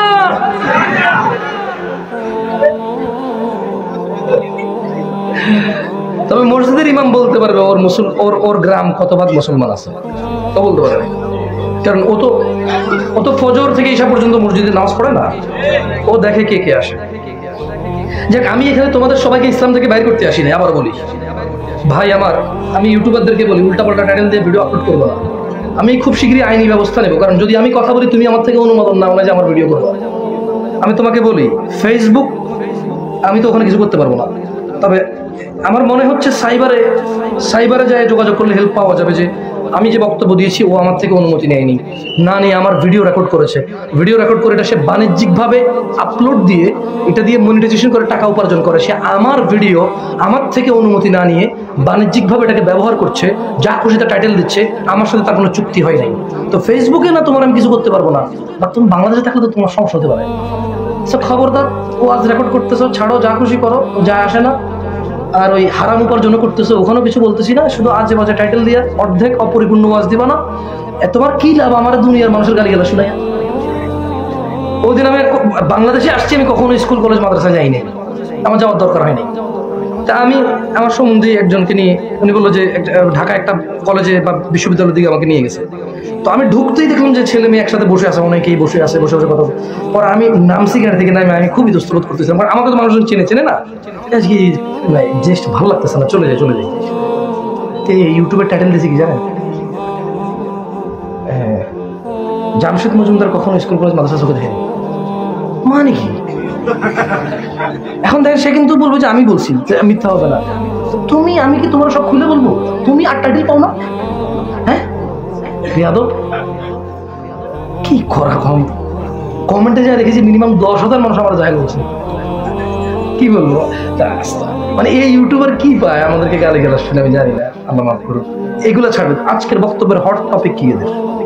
আজকে এই ওয়াজ কিচ্ছু ছাড়বে না, শুধু একটু কেটে ছাড়বে। তুমি যদি মানুষ হও তাহলে তুমি একটু ছাড়িও না, দেখিয়ে তুমি একটু ছাড়িও না, তুমি দেখি ও ছাড়বে। তো কি বলবো? আচ্ছা বলো তো, পৃথিবীর সবচেয়ে বড় অপরাধ কি? শিরক আর কুফরের মধ্যে পার্থক্য কি? মুসলমান আর মুনাফিকের মধ্যে পার্থক্য কি? কেউ ভুলে গেছে, কেউ মনে রাখছে। মুনাফিক আর মুসলমানের মধ্যে পার্থক্য কি? আর শিরক আর কুফরের মধ্যে পার্থক্য কি? বাংলাদেশ কত ভাগ মুসলমানের দেশ? রাইট আনসার জানি না। কোরআনে কয় হাজার আয়াত আছে? গনসুস বেটা কোনদিন? হ্যাঁ কোনদিন গনস? কোরআনের সব সূরার মধ্যে কিন্তু বিসমিল্লাহ দিয়ে স্টার্ট হয়, আউযু বিল্লাহ লেখা থাকে না প্রিন্টে। তুমি যদি 114 মধ্যে 114 বার আউযু বিল্লাহ লাগাও গনো, তাও 66 হবে না। গুনে দেখো কোনো এক জায়গায় একবার সময় ছিল না, কি করবো বুঝছি না, পরে কাছে গুনে দেখি টুকন রায় করা। হাইরে 3-4 জন বন্ধু মিলা মোবাইল নিয়ে ক্যালকুলেটারে একজনে বলে যে কি ভুল হইল নাকি, এত বড় বড় মানুষে বলে 6,666, বাকি আয়াত ভাই আমরা পাই নাই। ওকে, তুমি একটা অ্যাপস নামাও, কোরআনের অ্যাপস নামাও, অ্যাপসের মধ্যে একবার সূরা বাকারা আয়াত সংখ্যা লেখা আছে, সূরা আল মায়েদা পাশে আয়াত সংখ্যা লেখা আছে। তুমি শুধু সংখ্যাগুলোকে প্লাস করার পরে বিসমিল্লাহকে 114 দিয়ে মানে আবার যোগ করো, ধরো আউযু বিল্লাহ 114 বার লাগাও, তাও তো পারবো না। 6,666 পর্যন্ত যাবে না। এক্স্যাক্টলি কত আমার মনে নেই, আল্লাহ আমাদেরকে বোঝার তৌফিক দান করুক। আমরা কি মুশরিক হয়ে মরতে চাই? কোন মানুষ যদি শিরক করে মারা যায়, সে কি জাহান্নাম থেকে বের হতে পারবে? নামাজ পড়বা ছোট ভাই? কতটুকু নামাজ না পড়লে মানুষ মুনাফিক, মুশরিক, কাফের পরিণত হয় বলতে পারো? কত আয়াত, কত রাকাত? ফজরের, জোহরের, আসরের, মাগরিবের, ইশার, এগুলো ছাড়া একজন মানুষ এগুলো ছেড়ে দিলে সর্বোচ্চ মুনাফিক, মুশরিক, কাফের ছাড়া আর কিচ্ছু হয়ে উঠতে পারবে না। যত দান থাকুক, যত সাদাকা থাকুক, কিচ্ছু লাভে আসবে না। আকুলু কওলি হাযা আস্তাগফিরুল্লাহ লি ওয়া লিসাইরিল মুমিনিনা ওয়াল মুমিনাত। অবশেষে আমি বলতে চাই, আল্লাহ আমাকে ক্ষমা করুক এবং যত মুসলমান মুমিন পুরুষ ও মুমিনাত নারী রয়েছে সবাইকে আল্লাহ ক্ষমা করুক। আমার জন্য আমি আল্লাহর কাছে ক্ষমা চাচ্ছি, আপনারা আপনাদের জন্য আল্লাহর কাছে ক্ষমা চান, আমি আপনাদের জন্য ক্ষমা চাচ্ছি, আমার জন্য আপনারা আল্লাহর কাছে ক্ষমা চাইেন। জাযাকুমুল্লাহ খায়র। আসসালামু আলাইকুম ওয়া রাহমাতুল্লাহি ওয়া বারাকাতুহু।